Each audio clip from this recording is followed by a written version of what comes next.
Correction de l'activité sur la loi binomiale, page 7 sur 8. Donc vous avez lu l'énoncé, on parle de la loi binomiale, donc je rappelle dans une loi binomiale, elles sont définies par deux paramètres. Donc ici, le premier qu'on appelle n, c'est le nombre d'épreuves, et p, la probabilité, ce qu'on appelle le succès. Ici, on vous le dit, n, ça sera dans la question 2, on vous dit que n est égal à 2. Dans la première question, on vous demande quelle est la probabilité p. Donc le paramètre p. P, c'est la probabilité du succès. Dans l'énoncé, on nous dit que p est égal à 0,4. Donc, on a une loi binomiale, que je vais appeler B, deux paramètres, n égale 2, p égale 0,4. Dans la question 2, on me demande de compléter le tableau. Donc c'est un schéma de Bernoulli. On a soit un succès, soit un échec. Donc pour la première épreuve, la probabilité du succès, c'est 0,4. La probabilité de l'échec, donc ça sera le complément, 1 moins 0,4, ça sera 0,6. Ça, c'est pour la première épreuve. Il va y avoir une deuxième épreuve. C'est le paramètre n. Donc soit succès, soit échec, soit succès, soit échec.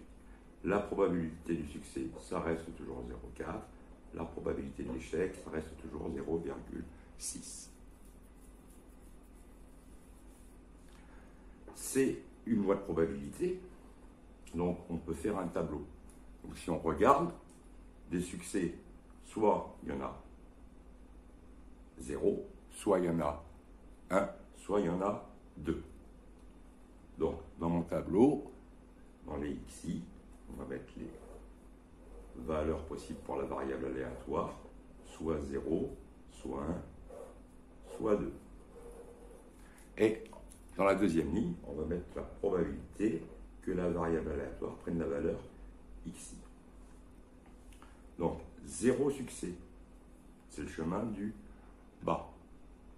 Donc on s'aperçoit que ça fait 0,6 fois 0,6, 0,36. Un seul succès. Donc, soit on fait succès, échec. J'aurais pu mettre ici, on a succès, succès, succès, échec, échec, succès, et ici échec, échec. Donc on voit bien que dans ce cas-là, il n'y a aucun succès. Ici, il n'y a qu'un seul succès. Et ici, il y a deux succès. Donc, deux succès, ça sera 0,4 fois 0,4, ça sera 0,16. Pour trouver le manqué ici, on pourra faire deux calculs. Le 0,4 fois 0,6, auquel on va rajouter 0,6 fois 0,4.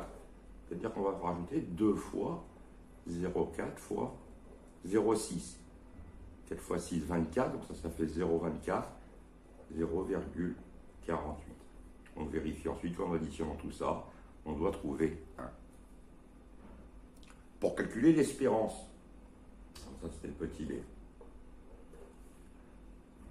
on multiplie verticalement, on additionne. Donc l'espérance de x, c'est 0 fois 0,36, plus 1 fois 0,48, plus 2 fois 0,16. Ça vaut 0. Ça, c'est 0,48.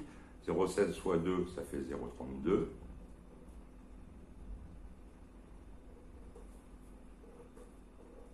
Ça fait 0,8. Ensuite, on me demande dans le petit d. Donc, ça veut dire que si on fait cette loi, on la répète longtemps, au final, on aura, entre guillemets, 0,8 succès. Petit d. On me demande de calculer n fois p. P 0,4, n 2, et on s'aperçoit qu'on retrouve encore 0,8. Donc dans cette loi binomiale, en fait, quand on veut calculer l'espérance, il suffit de calculer le produit n fois p. Ce qu'on vient de faire, ça s'appelle une conjecture. On voit que c'est comme ça, il faudrait le démontrer pour en être vraiment sûr. Bon, en terminale SCMG, on l'admet.